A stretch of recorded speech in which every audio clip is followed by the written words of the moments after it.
Shivkranti TV news अन्याय, अत्याचार, बेकायदेशीर कृत्य करणाऱ्या विरुद्ध शोषित पीडित न्याय देणारा एकच आवाज। शिवक्रांती टीव्ही दिनबंधू न्यूज संपादक सत्यशोधक शंकरराव लिंगे 73 87 37 78 01।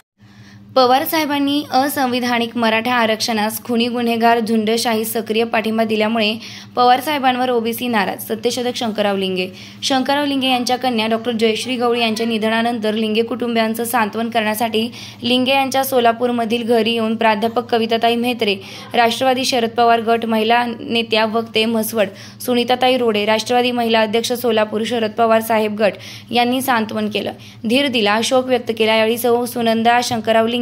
सौ सायली जयदीप लिंगे, सौ रोहिणीताई दत्तात्रय झगडे, वडगाव निंबाळकर, बारामती इत्यादी उपस्थित होते। चालू राजकीय घडामोडींवर ओबीसींच्या प्रश्नांवरून हायकोर्टातील याचिकेच्या प्रगतीबद्दल सविस्तर चर्चा करून शरद पवार साहेब गटानं काय केले पाहिजे, कोणती भूमिका घेतली पाहिजे, येत्या विधानसभेच्या निवडणुकीच्या संदर्भात ओबीसींची काय भावना आहे, पवार साहेबांनी आतापर्यंत केलेले ओबीसी बद्दलचे कार्य, ओबीसी आरक्षणास दिलेले सहकार्य, महिला धोरण यावर आपलं मत काय, ओबीसींची मानसिकता काय आहे, भूमिका काय असेल, मराठा आरक्षणावर कोणती भूमिका घेतली पाहिजे, मराठा ओबीसी वाद कसा थांबेल, मराठा ओबीसी आरक्षणाच्या संघर्षामधून विधानसभेच्या निवडणुकीत काय परिणाम होईल, ओबीसी फॅक्टर कोणाच्या बाजूने उभा राहील, ओबीसींना कोणता पक्ष फायदेशीर राहील, अशा अनेक विषयांवर सविस्तर चर्चा झाली। यावर लिंगे म्हणाले, पवार साहेबांनी मराठा आंदोलकांना, मराठा बेकायदेशीर आरक्षणवाद्यांना, ओबीसी आरक्षण संपू पाहणाऱ्या ओबीसींवर अन्याय अत्याचार करणाऱ्या खुनी गुन्हेगार गुंडझुंडशाहीला सक्रिय पाठिंबा दिल्यामुळे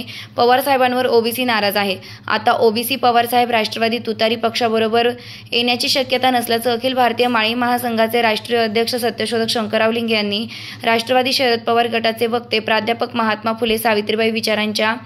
अभ्यासक फुलेप्रेमी कविताताई म्हेत्रे, सोलापूरच्या महिला आघाडी अध्यक्ष सुनीताताई रोडे यांच्यामध्ये झालेल्या चर्चेमध्ये बोलून दाखविलंय।